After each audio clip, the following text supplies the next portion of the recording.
মদন মামা আমার কাছে টাকা নেই, আমাকে একটি লটারি দিন না। আমার অনেক দিনের ইচ্ছা, আমি লটারি কেটে একটি আইফোন পাবো। বাচ্চা, আমার এখান থেকে লটারি কিনলে তুমি আইফোন পাবা ঠিকই, কিন্তু আমি তো টাকা ছাড়া তোমাকে দিতে পারবো না। লটারি নিতে হলে তোমার টাকা দিতে হবে, তুমি বাসায় গিয়ে টাকা নিয়ে আসো। মদন মামা আমার বাসায় টাকা নেই, প্লিজ আমাকে একটি লটারি দিন না।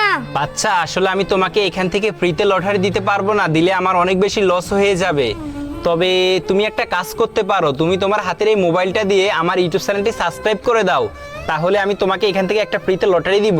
আচ্ছা ঠিক আছে, আমি মদন মামার ইউটিউব চ্যানেলটা সাবস্ক্রাইব করে দিতেছি। সাবস্ক্রাইব করে দিয়েছি। আরে ওয়াও, তুমি তো সত্যি সাবস্ক্রাইব করে দিয়েছো। বন্ধুরা, তোমরাও যদি মদন মামার ইউটিউব চ্যানেলটা সাবস্ক্রাইব করো, তাহলে তোমাদের বাসার অ্যাড্রেসে আমি একটা টোকেন পাঠাই দিব, আর ওটা ঘষে তোমরা আইফোনও পেয়ে যেতে পারো। এখন তুমি এখান থেকে একটা টোকেন তোলো। এই যে নিন। এখন দেখি বন্ধুরা, এই ছেলেটাই টোকেনের মধ্যে আইফোন পায় কিনা। আমার মনে হয় তো আইফোন পাবে, তোমাদের কি মনে হয় কমেন্ট করে জানাও। আরে ওয়াও বন্ধুরা, ছেলেটা তো এক পিস বিশু লিচু পেয়ে গেল। এই নাও বাচ্চা, তোমার বিশু লিচু। বন্ধুরা, তোমরা যদি লটারি কিনতে চাও তাহলে এক্ষুনি চ্যানেলটি সাবস্ক্রাইব করে দাও।